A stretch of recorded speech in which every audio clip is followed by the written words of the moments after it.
ನಿನ್ನನ್ನು ಕರೆಯುವಾಗಲೇ ನನಗೆ ಮಧುರವಾದಂತ ಅನುಭವ. ಯಾಕೆಂತಂದ್ರೆ ನೀನು ನನ್ನ ಮಿತ್ರ ಅಲ್ವಾ, ಹಾಗಾಗಿ ಒಂದು ಸಿಹಿಯಾದಂತ ಅನುಭವವನ್ನು ನೀಡುತ್ತಾ ಇದೆ. ನನ್ನ ಮತ್ತೆ ಕಣ್ಣು ಹಾಗೆ, ಹೌದಲ್ಲ, ಮಧುರೆಯನ್ನು ಕುಡಿದವರ ಹಾಗೆ. ಹೌದು ಮದಿರಾಕ್ಷ, ಮಿತ್ರನಿಗೆ ಮಿತ್ರನ ಬಲ. ಹೌದಲ್ಲ, ಯಾವುದೇ ಕಾರ್ಯವನ್ನು ಕೈಗೂಡಿಸಿಕೊಳ್ಳಬೇಕು ಅಂತ ಹೇಳಿ ಆಗಿದ್ದು ಮಿತ್ರನೊಂದು ಜೊತೆಯಲ್ಲಿ ಸೇರಿಸಿಕೊಂಡದ್ದೇ ಹೌದಾದರೆ ಆ ಕೆಲಸ ಸುಲಭ ಸಾಧ್ಯವಾಗುತ್ತದೆ.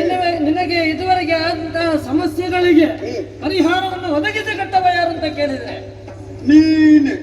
ಹಾಗಾಗಿಯೇ ನಿನ್ನನ್ನು ಈಗ ನಾನು ಕರೆಸಿಕೊಂಡದ್ದು. ಹೌದಲ್ವಾ? ಹೌದು. ಎಲ್ಲರಿಗೆ ಈ ವಿಷಯ ಗೊತ್ತಿಲ್ಲ, ನಿನಗೆ ಗೊತ್ತು, ನನಗೆ ಗೊತ್ತು. ಹಾಗಾಗಿ ಮದಿರಾಕ್ಷ, ನನ್ನ ಮನಸ್ಸಿನಲ್ಲೇ ನಾನೊಂದು ಯೋಚನೆಯನ್ನು ಕೈಗೊಂಡು ಬಂದಿದ್ದೇನೆ. ಯೋಚನೆ? ಹೌದು, ಯೋಚನೆ. ಮೃತ್ಯುಂಜಯನನ್ನು ಪೂಜಿಸಬೇಕು ಅಂತ ಬಯಸಿದವನು ನಾನು. ಅದಕ್ಕೆ ನಮ್ಮ ಆರಾಧ್ಯ ದೇವರಾದಂತಹ ಮೃತ್ಯುಂಜಯನ ಅನುಗ್ರಹಕ್ಕೆ ನಾವು ಪಾತ್ರರಾದೆವು ಅಂತ ಹೇಳಿ ಆದ್ರೆ ಮತ್ತೆ ನಮಗೆ ಯಾವುದೇ ಕೊರತೆ ಇಲ್ಲ. ಅಲ್ಲ, ಕೊರತೆ ನಮಗೆ ಈಗಲೂ ಇಲ್ಲ, ಯಾವಾಗಲೂ ನಮಗೆ ಅನುಗ್ರಹ ಇದ್ದೇ ಇರುತ್ತದೆ. ಆದರೆ ಒಂದು ಭಕ್ತಿಯಿಂದ ಒಂದು ಪೂಜೆ ಮಾಡಬೇಕು ಅಂತ ಬಯಸಿದವನು. ಅದಕ್ಕೆ ನಾನು ಪೂಜೆಗೆ ಜನ ಮಾಡಬೇಕಾ? ನೀನು ಜನ ಮಾಡುವುದು ಬೇಡ, ಜನ ನಮ್ಮಲ್ಲಿ ಬೇಕಾದಷ್ಟು ಇದ್ದಾರೆ, ಪೂಜೆ ಭಟ್ರಿದ್ದಾರಲ್ಲ, ಪೂಜೆ ಭಟ್ರಿದ್ದಾರೆ. ಆದರೆ ಆಗಬೇಕಾದ್ದೇನು, 3 ಲೋಕಗಳಲ್ಲಿ ಇರುವಂತಹ ಪುಷ್ಪಗಳನ್ನು ಕೊಯ್ದು ತಂದು ಆ ಭಗವಂತರನ್ನು ಅರ್ಚಿಸಬೇಕು ಅನ್ನುವುದು ನನ್ನ ಮನಸ್ಸಿನ ಬಯಕೆ. ಹಾಗಾಗಿ ಪಾತಾಳ ಲೋಕದಿಂದಲೂ ವ್ಯವಸ್ಥೆ ಮಾಡಿದ್ದೇನೆ. ಸುರಲೋಕದ್ದು ಹೇಗೂ ನಮಗೆ ಚಿಂತೆ ಇಲ್ಲ. ಇನ್ನು ಉಳಿದದ್ದು ಮರ್ತ್ಯಲೋಕ, ಭೂಲೋಕ. ಆ ಭೂಲೋಕದಲ್ಲಿ ಇರುವಂತಹ ಕೆಂದಾವರೆ, ಪರಶಿವನಿಗೆ ಅತ್ಯಂತ ಪ್ರಿಯವಾದಂತಹ ಕೆಂದಾವರೆ, ಅದನ್ನು ತಂದು ಆ ಪರಶಿವನನ್ನು ಅರ್ಚಿಸಬೇಕು ಅನ್ನುವುದು ನನ್ನ ಬಯಕೆ. ಯಾರ್ಯಾರಿಂದಲೂ ಆಗುವಂತ ಕೆಲಸ ಅಲ್ಲ ಅದು. ಹಾಗೆ ಆಗುವರಿದ್ರೆ ಇಲ್ಲಿಂದ ಬಹಳಷ್ಟು ಮಂದಿ ಇದ್ದಾರೆ ನಮ್ಮ ಸೇವಕರು, ಯಾರನ್ನಾದ್ರೂ ಕಳಿಸಿಕೊಡ್ತಾ ಇದ್ದಾರೆ. ಹೌದು, ಅದಕ್ಕೆ ಸಮರ್ಥನಾದವ ಯಾರು ಅಂತ ಯೋಚಿಸಿದಾಗ ನನ್ನ ಮಿತ್ರ ನೀನೆ. ಹಾಗಾಗಿ ನಿನ್ನನ್ನು ಕರೆಸಿಕೊಂಡವನಿದ್ದೇನೆ. ನೀನು ಆದಷ್ಟು ಶೀಘ್ರವಾಗಿ ಆ ಭೂಲೋಕಕ್ಕೆ ಹೋಗಿ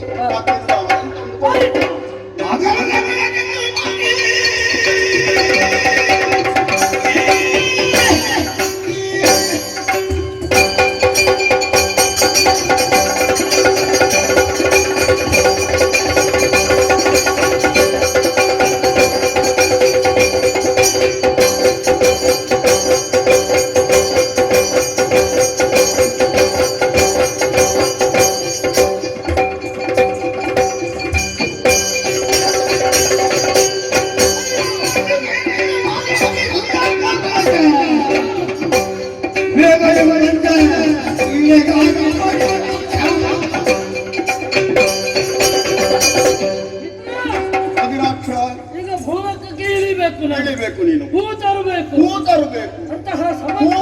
ಕೆಲಸ ನಿನ್ನ. ಶಿವನಿಗೆ ಬೇಕಾದಂತಹ ಹೂವನ್ನು ತರಬೇಕಿದ್ರೆ ನಾನೇ ಆಗಬೇಕು, ನೀನೇ ಆಗಬೇಕು. ಎಲ್ಲರೂ ಮುಟ್ಟಿದ್ರೆ ಆಗುದಿಲ್ಲ, ಹೌದಲ್ವಾ? ನಾನೊಂದು ಕೆಲಸವನ್ನು ನೀನು ಹೇಳಿದ್ದಿಂತಾದ್ರೆ ಅದನ್ನು ಮಾಡಿಯೇ ಪೂರೈಸ್ತೇನೆ. ಬಂತು, ಹೂ ಬಂತು, ಕೆಂದಾವರೆ ಬಂತು. ಈಗಲ್ಲ, ನನ್ನಲ್ಲಿ ಕೆಲಸ ಹೇಳಿದ್ದಿ ಅಂತ ಆದ್ರೆ ಅದು ಮುಗಿಯುತ್ತೆ ಎನ್ನುವ ಹಾಗೆ ಆಲೋಚನೆ ಮಾಡಬೇಕು. ಅದು ಅಂತ ಭರವಸೆಗಿದ್ದೇ ನಿನ್ನನ್ನು ಕರೆಸಿಕೊಂಡ. ಆಯಿತು, ನಾನು ತರ್ತೇನೆ ಆದಷ್ಟು ಬೇಗ ಹೂ, ಶೀಘ್ರವಾಗಿ. ಆದಿತ್ತು.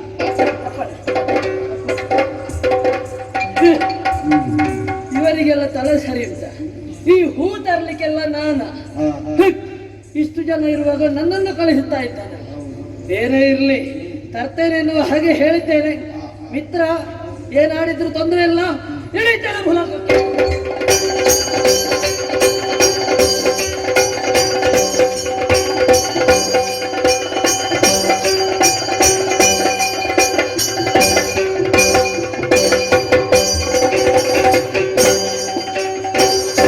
ಬಂದ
ಓಹೋ ಸರತಿಯನ್ನು ಕಾಣ್ತಾ ಇದೆ.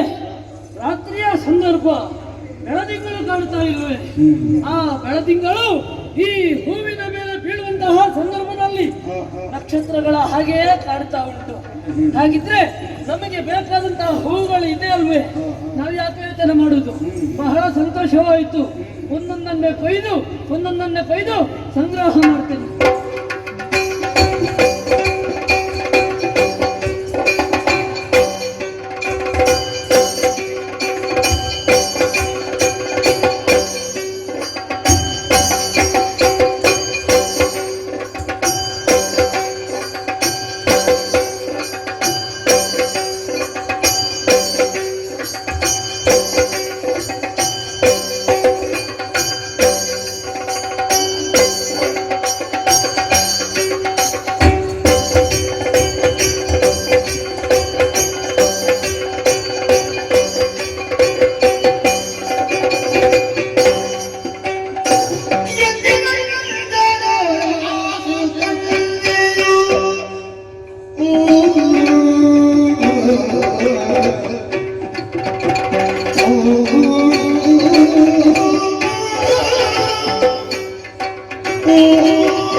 ಮತ್ತೆ ಸಾಮಾನ್ಯರಾದಂತಹ ಮನುಜರ ಪಾಡೇನು ಹೇಳಿ ಆಗುವುದಕ್ಕೆ ನಾನು ರಾಜಕುಮಾರಿ ಇದ್ದೇನೆ. ದೃಷ್ಟಿಯನ್ನು ಕಳೆದುಕೊಂಡಂತಹ ನನ್ನ ರಸ ಚವನ ಮಹರ್ಷಿಗಳಿಗೆ ಕಣ್ಣಾಗಿ ನಾನು ಒದಗಿ ಬಂದವಳು. ಅವರ ತಾತ ಪಾಲಸೆ ಮಾಡುತ್ತಾ ಜೀವನದಲ್ಲಿ ಹೆಂಡತನ್ನು ಸಾರ್ಥಕಗೊಳಿಸಬೇಕು ಹೀಗೆಂಬುದಾಗಿ ನಿತ್ಯವುಳ್ಳವಳು ನಾನು. ಸರಿ, ನಿತ್ಯವೂ ಕೂಡ ನನ್ನ ರಸ ಮಾಡುತ್ತಾ ಯಜ್ಞಾಗಾದಿ ಸತ್ಕರ್ಮಗಳಿಗೆ ಬೇಕಾದಂತಹ ಶುದ್ಧವಾದ ಬದುಕೊಂಡು ಹೋಗುತ್ತಾ ಕಾಯಕ ನನ್ನದು. ಆದ ಕಾರಣವೇ ಸರಸಿಯ ತೀರಕ್ಕೆ ಸಾಗಿ ಬಂದವಳು. ನೀರಿಗಿಳಿದು ಸ್ನಾನಾದಿಗಳೆಲ್ಲ ಪೂರೈಸಿದ ಹಾಗಾಯಿತು. ಮಡಿಯನ್ನು ಉಟ್ಟೆ, ಬಿಂದಿಗೆಯಲ್ಲಿ ನೀರನ್ನು ತುಂಬಿಸಿ ಅತಿ ಶೀಘ್ರವಾಗಿ ಆಶ್ರಮ ಸೇರಬೇಕು. ನಡೆಯುತ್ತೇನೆ.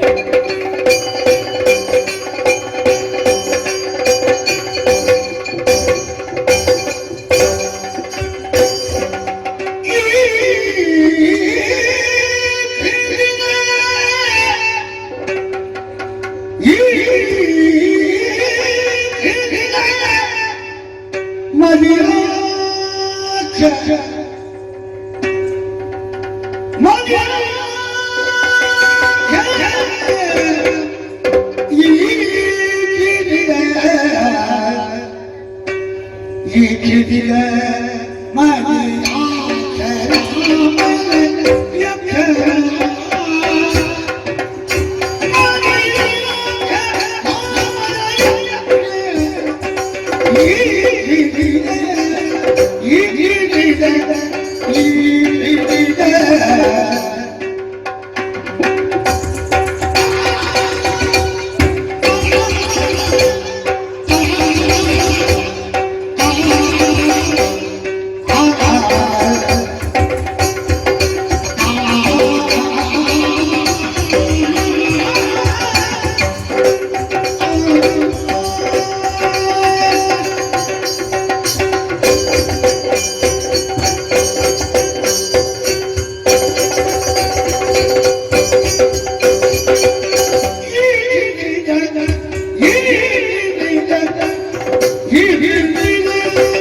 ನಾನಾಗಿದ್ದೇನೆ. ಹೂವನ್ನು ಸಂಗ್ರಹ ಮಾಡಿದ್ದೇನೆ. ಹೂ ಎಲ್ಲಿತ್ತು? ಒಂದು ಕೂಡ ನನ್ನ ಕೈಯಲ್ಲಿಲ್ಲ. ಏನು ಕಾರಣ? ಆಹಾ ಆಹಾ ಆಹಾ, ಒಬ್ಬಳಕ್ಕೆ ಸೌಂದರ್ಯವತಿ ಈ ದಟ್ಟವಾದಂತಹ ಕಾಡಿನಲ್ಲಿ ಸುತ್ತಾಡುವುದನ್ನು ಕಂಡಿದ್ದೇನೆ. ಅಮರ ಕನ್ನಿಕೆಯನ್ನು ಸೋಲಿಸುವಂತಹ ಚೆಲುವನ್ನು ಕಾಣುತ್ತಾ ಇದ್ದೇನೆ. ಆಹಾ, ಹೀಗೆ ಸೌಂದರ್ಯವನ್ನು ಮತ್ತು ನೋಡಬೇಕು, ಮಗದೊಮ್ಮೆ ನೋಡಬೇಕು, ಇನ್ನೊಮ್ಮೆ ನೋಡ್ಬೇಕು ಎನ್ನುವ ಹಾಗಾಗುತ್ತಾ ಉಂಟು. ಹಾಗಿದ್ರೆ ಇಲ್ಲಿ ಸುಳಿದಾಡ್ತಾ ಇದ್ದಾಳಂತಾದ್ರೆ ಪಕ್ಕ ಮಾತಾಡ್ಬೇಕು. ಎಲ್ಲಿಯಾದ್ರೂ ಹೋದ್ರೆ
ಬೇರೆ ಯಾರಿದ್ದಾರೆ ನಿನ್ನಷ್ಟು ಕೋಮಲೆ?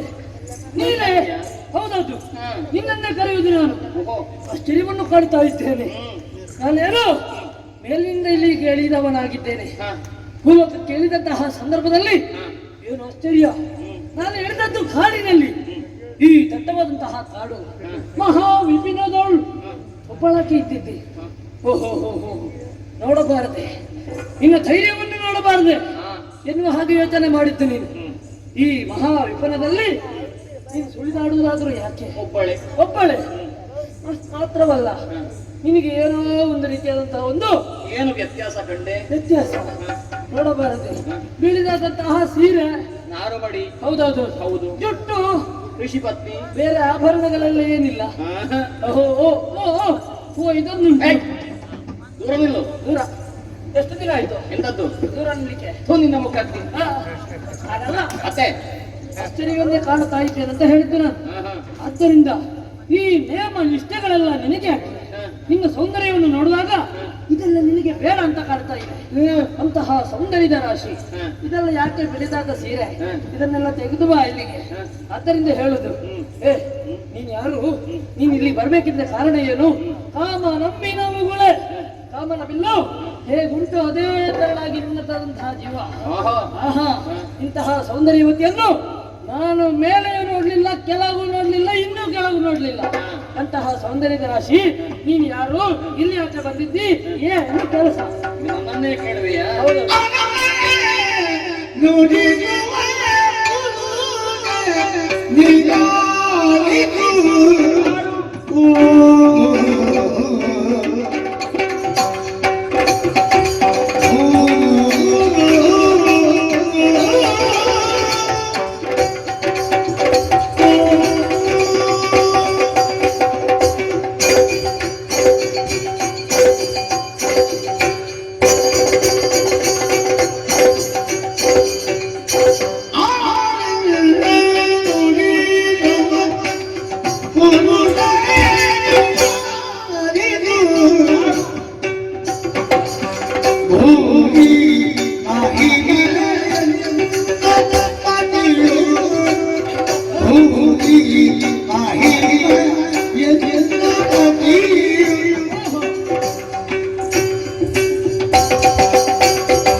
ಇನ್ನೇನು ಹೊರಡುವಷ್ಟರಲ್ಲಿ ನನ್ನ ಪಥ ಕಡ್ಡವಾಗಿ ಹಸಿದ ಹೆಬ್ಬರಿಯಾಗಿ ನನ್ನನ್ನು ಮುಕ್ಕೂಲಕ್ಕೆ ಬೇಕಾದ ಮುಂದಾಗಿ ವಾಸವಾಗುತ್ತಾನೆ. ಯಾರು ನೀನು?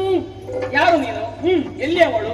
ಈ ರೀತಿಯ ವೇಷ ನಿನಗೆ ಯಾಕೆ? ಹೌದು, ಹೀಗೆಂಬುದಾಗಿ ಪ್ರಶ್ನೆಗಳ ಸಿರಿಮಳಿನೇ ಮಾಡುತ್ತಾ ಇರುವೆಯಲ್ಲ. ಹೌದು, ನಾನು ಸಾಮಾನ್ಯನಲ್ಲ, ಅಸಾಮಾನ್ಯ ಮಾತ್ರ ವ್ಯಕ್ತಿತ್ವಗಳೇ ನಾನು ಉಳ್ಳವಳು ನಾನಾಗಿದ್ದೇನೆ. ಯಾರಾಗಿದ್ದೆ ನೀನು? ದೂರದಲ್ಲಿ ನೋಡು. ದೂರದಲ್ಲಿ ಏನದು ಕಾಣ್ತಾ ಇದೆ? ಎಲೆಮನೆಯನ್ನು ಗೋಚರಿಸುತ್ತಾ ಇದೆಯಲ್ಲ, ಅದು ನನ್ನ ಎಲೆಮನೆ. ಅಲ್ಲ, ನನ್ನ ಪಾಲಿನ ಅರಮನೆಯೂ ಹೌದು. ಅದು ನಿನ್ನ ಅರಮನೆ? ಅಲ್ಲಿ ಅಷ್ಟು ಸಣ್ಣದು? ಹೌದು, ಸಣ್ಣ ಕುಟೀರ ನಮ್ಮದು.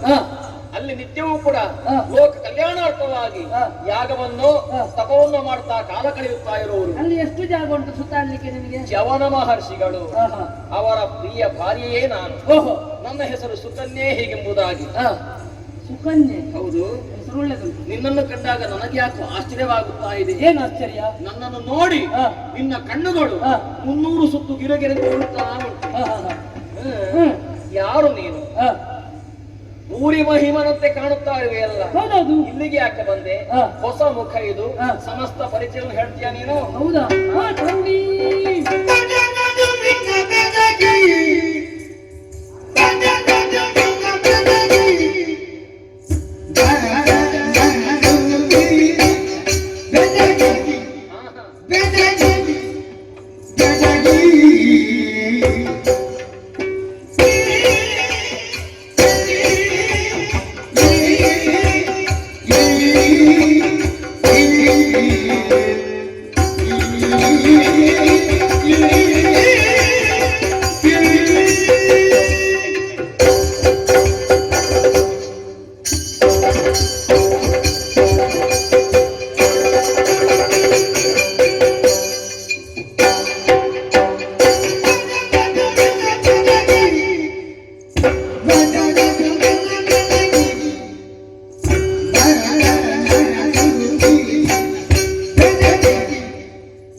ನಿನ್ನನ್ನ ಕರೆಯುವುದು ನಾನು. ನಿನ್ನದು ಮಾತಲ್ಲ, ಅದು ಮುತ್ತು. ಒಂದೊಂದೇ ಮುತ್ತನ್ನು ಸಂಗ್ರಹಿಸಿದ್ರೆ ಅದರಿಂದ ಏನಾದ್ರೂ ಪ್ರಯೋಜನ ಆದೀತು. ಓಹೋ, ನಿನ್ನ ಸೊಂಟವನ್ನು ನೋಡಬಾರ್ದೆ. ಏನಾಗಿದೆ? ಸಿಂಹ ಕಟ್ಟಿ. ಆ ಅರ್ಥದಲ್ಲಿ ಹೇಳಿದೆಯಾ? ಹೌದೌದು. ಯಾವುದು ಕ್ಷೀಣ ಎನ್ನುವುದಿರ್ತದೋ ಅದು ನಿನ್ನ ಸೌಂದರ್ಯಕ್ಕೆ ಹೋಲುತ್ತದೆ. ಕ್ಷೀಣ ಎನ್ನುವುದು ಒಂದು ರೀತಿಯಾದಂತಹ ಕೊರತೆ. ಆ ಕೊರತೆ ಎನ್ನುವುದು ನಿನ್ನ ಸೊಂಟದಲ್ಲಿ ಉಂಟು. ಸ್ತ್ರೀ ಸಹಜವಾದ ಒಣಪು ವಯ್ಯಾರ ಬೆಡಗು ವಿನ್ನಾರಗಳು ನನ್ನಲ್ಲಿ ಇವೆ. ಆ ಕೊಡಪನ್ನು ನೋಡುತ್ತೆ, ಅದರಲ್ಲಿ ಏನಾಯ್ತು ಈಗ? ಅದಕ್ಕೆ ಸರಿ ಕುಳಿತುಕೊಳ್ತದೆ. ಆ ಕೊಡಪಾನದ ಭಾಗ್ಯವೇ. ಮಾತ್ರವಲ್ಲ, ಮತ್ತೆ ನೀನು ಹೇಳಿದೆ ಅಲ್ವಾ, ಯಾರು ನಿನ್ನ ಗಂಡ? ಚವನ ಮಹರ್ಷಿಗಳು. ಆ ಜೋಗಿ ಯೋಗಿ ನಾಲಿಗೆಯಲ್ಲಿ ಹುಳವಾದಿತ್ತು ಕೆಟ್ಟವನೇ. ಜುಟ್ಟು ಬಿಟ್ಟವ ಈ ಜಾಗೆಯಲ್ಲಿ ಕೂಡು ಕಟ್ಟಿದ್ದಾನಂತ ಋಷಿ ಜನರೆಲ್ಲ ಹಾಗೆಯೇ. ಅದನ್ನು ಬಾಧ್ಯತೆ ಎಷ್ಟು ಸಮಯ ಆಯ್ತು. ಕಟ್ಟಿದ ಜಡೆ ಬಿಟ್ಟ ಕೂದಲು ಇರುವಂತಹ ಕ್ರಮ ಅದು. ಹೌದಾ? ಮುಖವನ್ನು ನೋಡಬಾರದೆ, ವೃತ್ತನಾಗಿದ್ದಾನೆ. ಅಂತಹ ಬಡ ಜೋಗಿ ನಿನ್ನಂತಹ ಸೌಂದರ್ಯವತಿಗೆ ಸುಖ ಕೊಡುವುದಕ್ಕೆ ಸಾಧ್ಯ ಉಂಟ? ಅದರಲ್ಲಿ ಪರಮ ಸುಖ ಬಿಡು, ಸುಖ ಕೊಡುವುದಕ್ಕೆ ಸಾಧ್ಯ ಉಂಟ? ಅವನಿಂದ ಸಾಧ್ಯ ಇಲ್ಲ. ಆದ್ದರಿಂದ ಅವನನ್ನು ಬಿಡು, ನನ್ನಲ್ಲಿ ಮನಸ್ಸಿಡು. ನಿನಗೆ ಬೇಕಾದಂತಹ ಸುಖವನ್ನು ನಾನು ಕೊಡುತ್ತೇನೆ.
ಊಟ ಆಯ್ತಾ ಕೇಳಿದ್ರೆ ಮುಂಡಸು 30 ಅಂತ ಹೇಳಿ ಉತ್ತರ. ಯಾರು ನಿನ್ನಂಬುದಾಗಿ ಕೇಳಿದೆ ನಾನು. ಬದಲಾಗಿ ನನ್ನ ಬಗ್ಗೆ ಹೇಳ್ತಾ ಇರುವೆಯಲ್ಲ, ಬಟ ನಡುವಿನ ಬೆಳಗ್ಗೆ. ನಾಲಿಗೆ ಎನ್ನುವುದು ಯಾವತ್ತೂ ತೇವಭರಿತವಾದಂತಹ ಸ್ಥಳದಲ್ಲಿ ಇರುವುದು. ಹೌದು. ಆದ ಕಾರಣ ಅದಕ್ಕೆ ತೆವಳುವುದಕ್ಕೆ ಸುಲಭವಾಗ್ತದೆ. ಎಲ್ಲರಿಗೂ ಒಂದೇ ಅಲ್ವ ಅದು? ಹೌದೇನು? ನನ್ನೊಂದು ಕಂಡಾಕ್ಷರವಾಗಿ ವಿಕಾರವಾಗಿ ಆಡ್ತಾ ಇರುವೆಯಲ್ಲ. ಹುಡುಕರ ಕಣ್ಣು ಒಂದು ರೀತಿಯಂತೆ, ಕಾಮುಕರ ಕಣ್ಣು ಒಂದು ರೀತಿಯಂತೆ, ಕಳ್ಳರ ಕಣ್ಣು ಒಂದು ರೀತಿಯಂತೆ. ನಾನು ಆರಂಭದಿಂದ ನಿನ್ನ ಗಮನಿಸ್ತಾ ಇದ್ದೇನೆ. ಮಹಾ ಕಾಮುಕ ನೀನು. ಆದ ಕಾರಣವೇ ಈ ರೀತಿಯಾಗಿ ಮಾತಾಡ್ತಾ ಇದ್ದೀಯಲ್ಲ.